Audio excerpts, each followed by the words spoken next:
Hello, strangers and strangelings. Welcome back to another episode of Strange Bar and Grill. Today I'll be telling you about 3 unsolved mysteries, a story about a man who entered a pub and was never seen again, a story about a crime that was too brutal to cover on television, and the story of a young woman whose mysterious disappearance sparked a true crime phenomenon. But first things first, if you like strange true crime and mysterious storytelling, then this is the place to be. Here with me, JP, so kick back, grab a drink and a snack, and make sure to tip that like button. Join the SBG family by hitting the subscribe and hitting that notification bell. All right, let's go.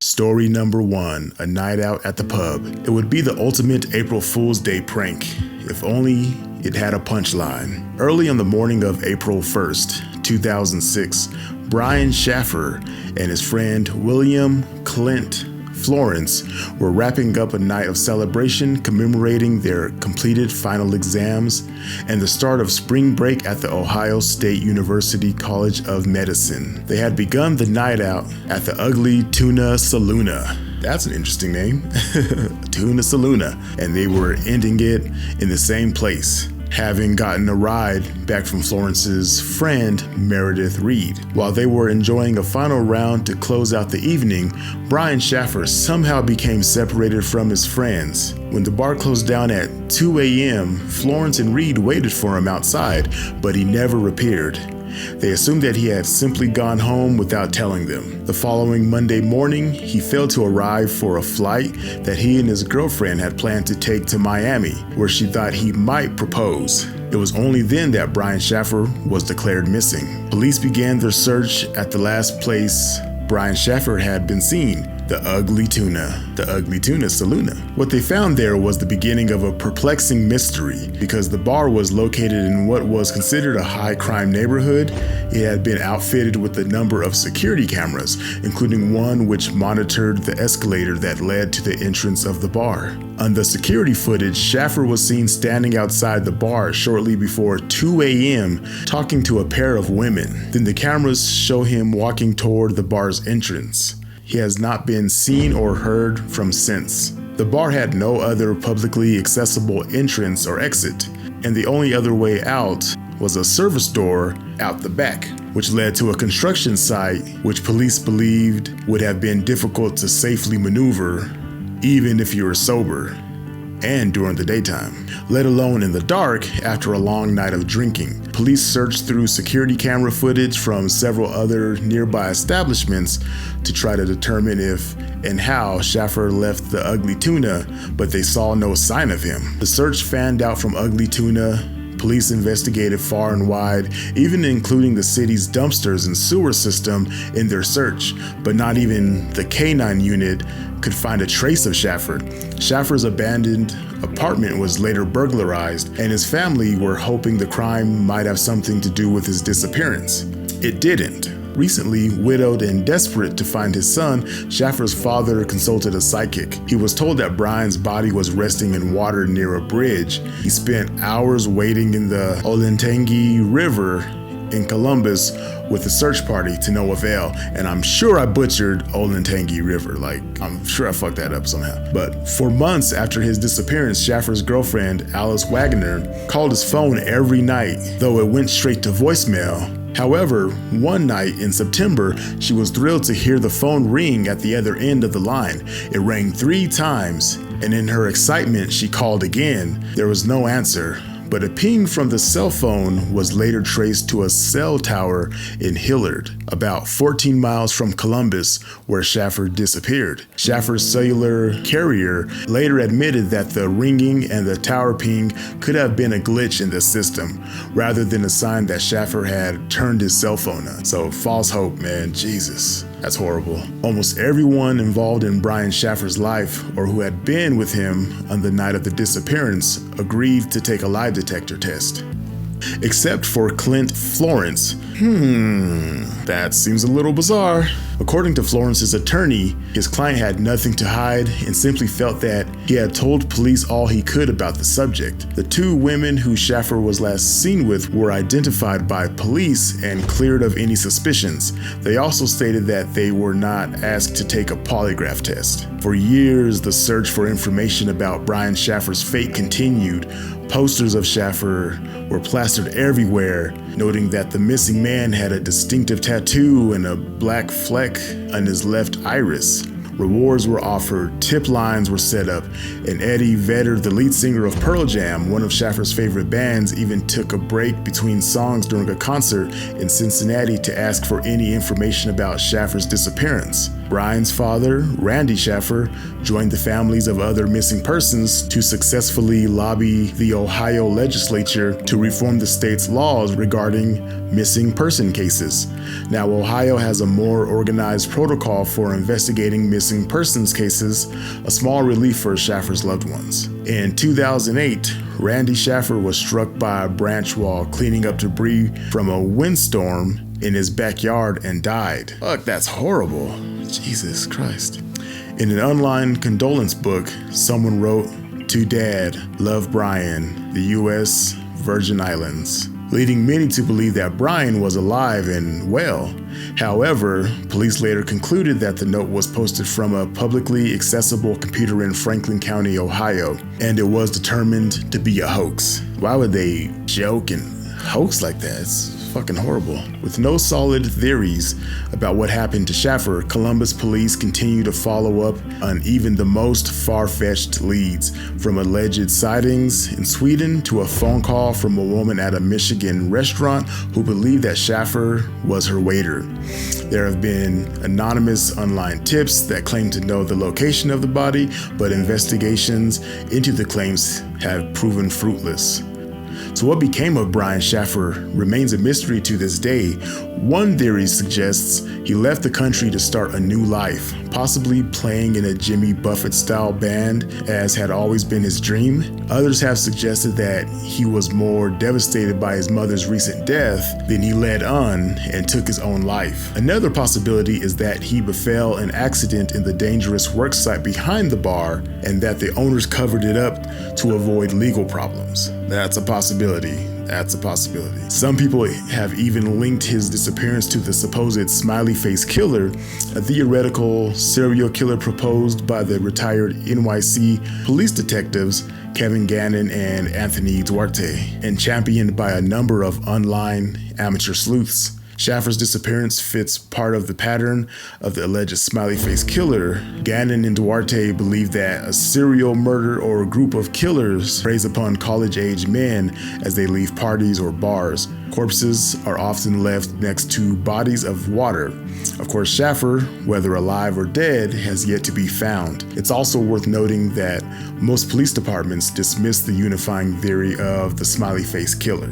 Even in cases where bodies have been discovered, chalking up many of the deaths to accidental drownings, at this point, any connection between Brian Shaffer's disappearance and the supposed killer remains conjecture. I don't know, what do you guys think? Let me know in the comment section. But if you guys liked what you've heard so far, make sure to subscribe for more strange true crime and mysteries. Now let's get on to our second story.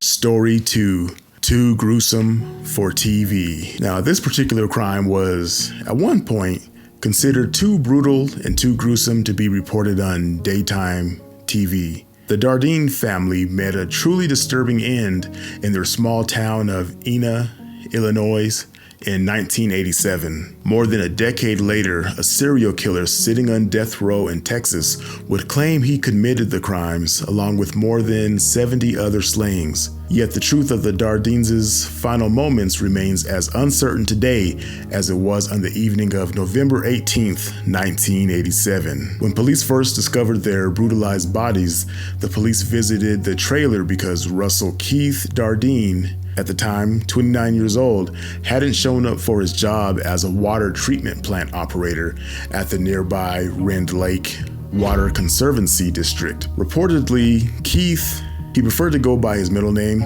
was an extremely reliable worker. When he neither appeared for work nor called in to report his absence, his supervisor placed calls to both of Keith's parents, who said they hadn't seen him. By evening, the police went to the Dardeen family home to investigate, where they met Don Dardeen, Keith's father, who had brought keys to the trailer.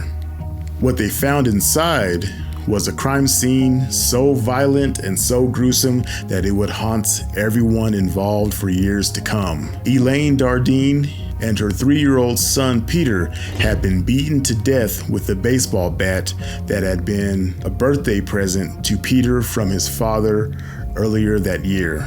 Jesus Christ, that's freaking horrible. To make matters worse, Elaine had been pregnant with the couple's second child, a daughter, and the beating caused her to go into labor. The killer or killers had shown no mercy, and the newborn child was beaten to death as well. Elaine was bound with duct tape and gagged, and all three were tucked into bed together. Jeez, that's horrible. Jesus, wow. Disgusting. Sick people out there. The area had even been cleaned up, indicating that the killer or killers had been in no hurry to vacate the crime scene. The initial suspicions that Keith Dardeen had brutally murdered his own family were quickly laid to rest when his body was found the following day lying in a nearby field. He had been shot 3 times and his penis was cut off. Ugh.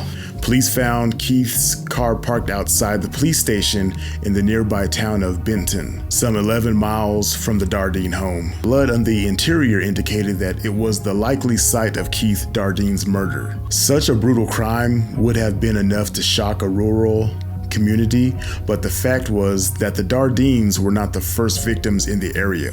Over the past 2 years, Jefferson County had been home to 15 homicides, including one particularly grim case in which a teenager living in Mount Vernon killed his parents and 3 siblings. While the spate of murders seemed unrelated, it was enough to drive locals into an intense state of fear. During the days and weeks following the discovery of the Dardeen family murders, locals took to open carrying shotguns, and the coroner in nearby Franklin County was quoted as saying that locals were so afraid to let strangers into their homes that if you ran out of gas on a country road, you wouldn't even bother knocking on the door and would instead simply walk to the highway and hitch a ride.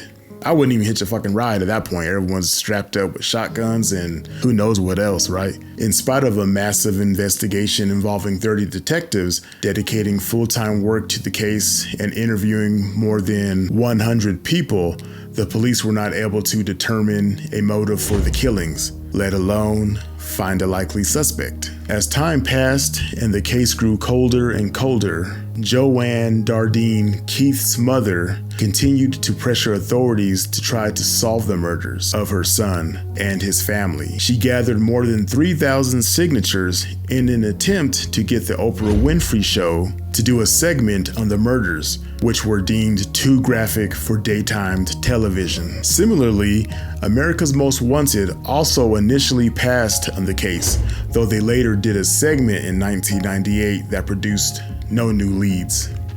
Which, that's insane. When America's Most Wanted initially passed on your case, that's pretty graphic. It's pretty wild, it's pretty scary. It wasn't until the year 2000 that new light was thrown upon the brutal slaying of the Dardeen family. That year, a serial killer named Tommy Lynn Sells, who had been arrested after cutting the throats of 2 girls near Del Rio, Texas, began confessing to other murders that he claimed he had committed over the years while riding the rails and working at a traveling carnival. One of the killings that Sells claimed responsibility for was the murder of the Dardeen family. According to Sells, he met Keith at a truck stop or maybe a pool hall, and Keith invited him home to dinner, where Keith then propositioned Sells to engage in a threesome with him and Elaine. Or maybe not. Maybe Sells just saw the for sale sign on the Dardeen's trailer, and with it, an opportunity. Part of the problem with the confession of Tommy Lynn Sells is that he didn't always stick to his own story, let alone the particulars of the case. He sounds like a damn liar is what it sounds like to me. When Sells first confessed in the year 2000, Joanne Dardeen was convinced of his guilt As the years went by, however, her conviction waned, and by the time Sells was executed in 2014, her doubts were significant. Tommy deserved to die for what he did, but I wanted him to stay alive until I knew positively he didn't do it, she told the Associated Press shortly after his execution. Though Sells confessed to more than 70 murders at the time of his execution, authorities were only convinced of his guilt in 22 of his supposed killings. So he's one of those fucking weirdos that likes to try to take credit for random murders. He's a freaking weirdo. The brutal slaying of the Dardeen family wasn't one of them, and to this day, the chilling Illinois murder case officially remains unsolved.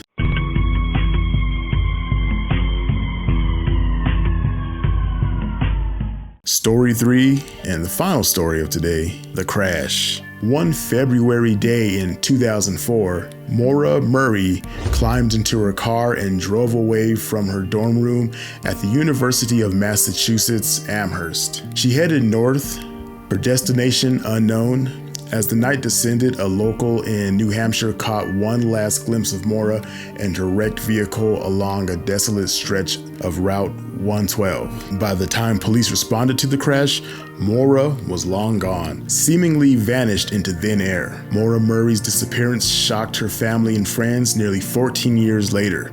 The cold case continues to baffle authorities, armchair detectives, and internet sleuths around the world. It has inspired everything from books and podcasts to an increasingly bizarre web of conspiracy theories and true crime message board threads. Yet the mystery remains. What do we truly know about the disappearance of 21-year-old Maura Murray? On the surface, Maura Murray's life seemed ideal.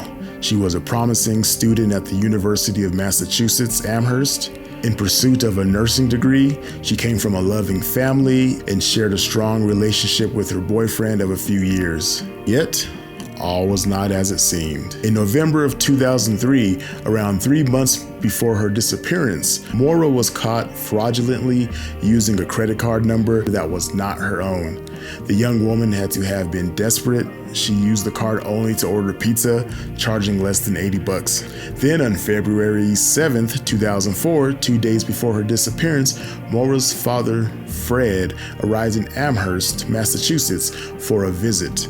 Maura borrowed her father's car to go to a party. Around 3:30 a.m., while driving back to Fred's room at the Quality Inn, Maura hit a guardrail on Route 9. The police responded to the scene, but they didn't perform a sobriety test. Maura may have believed that these encounters with the law would tarnish her professional record, thus threatening her dreams of becoming a nurse.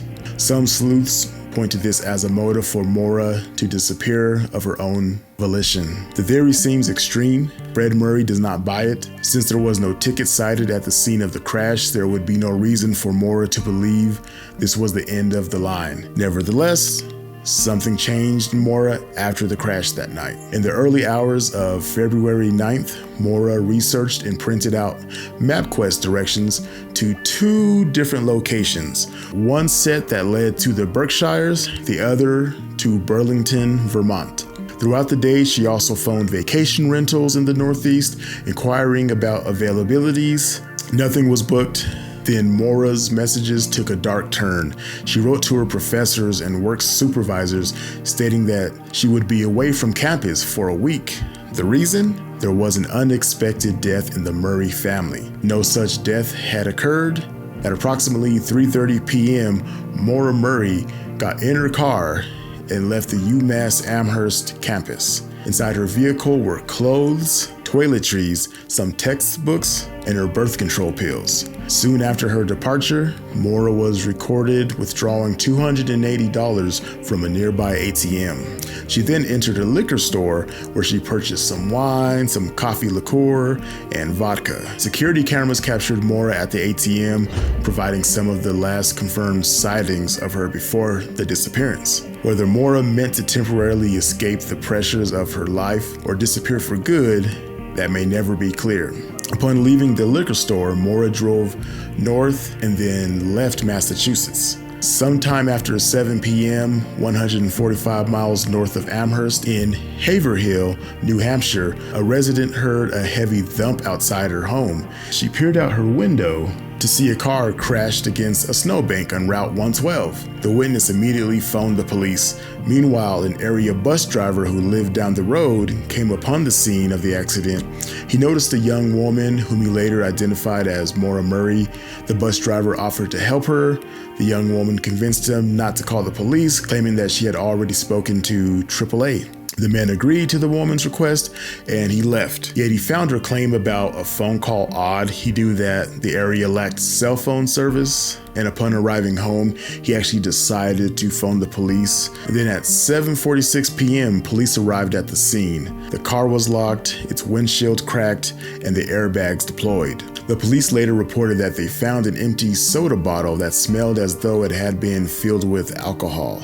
But Maura Murray was nowhere to be found. The bus driver who stopped and spoke with Maura didn't think she seemed intoxicated at the time. Nevertheless, many theorists believe that Maura had been drinking that night. A shaken and inebriated Maura may have left the scene of her own accord. She may have stumbled into the dark woods and lost her way, or as Maura's father maintains, she may have encountered a dangerous individual who wished to do her harm. The following day at 12:21 p.m., police issued a bolo, "Be on the lookout," for the young woman. 24 hours after the discovery of the abandoned car, police officially declared Maura missing. And again, like I mentioned, this is one of those cases where everyone has some theories, and there's been tons of theories that emerged from this case. So I definitely want to hear your guys' theories on this case, but I just wanted to touch on those theories briefly here. Maura's family, especially Fred, viewed the police's investigation as substandard. They point to their slow response and failure to thoroughly investigate every lead as the reason why Maura's fate remains a mystery. The police, meanwhile, have criticized Fred's involvement in the investigation. A 2014 article in Boston Magazine cites Jeff Strelzin, chief of the homicide unit at the New Hampshire Attorney General's office and the lead prosecutor in the Murray investigation. He said, "Fred has been a difficult person to deal with from the beginning." Strelzin went on to describe Fred's anger at the police as understandable but misplaced. As relations between Maura's family and the police soured, rumors of infidelity and secret lives surfaced among armchair detectives and internet sleuths intent on cracking the case. James Renner, the author of True Crime Addict: How I Lost Myself in the Mysterious Disappearance of Maura Murray, claimed to have evidence that Maura and her boyfriend were cheating on one another. Others believe that Maura may have been pregnant, bulimic, or both, and fled to escape judgment from her loved ones. That seems like a wild-ass theory. That doesn't even seem right. Theories then spilled over whether she simply got lost and perished somewhere in the woods. That's highly possible. Or whether she purposely disappeared because she thought getting caught with a fraudulent credit card or getting in these accidents may have somehow altered her career. That's one of the theories. And they believe that she may have ran away just to start a new life. I'm not sure if that's true or not. Yeah, I don't necessarily buy that one. Or they think someone may have snatched her along Route 112 after she wrecked. They think someone may have came and picked her up and kidnapped her. They also think that she may have been driving to this location with somebody, so someone in a separate car, that after she wrecked, that person noticed she wasn't behind them anymore.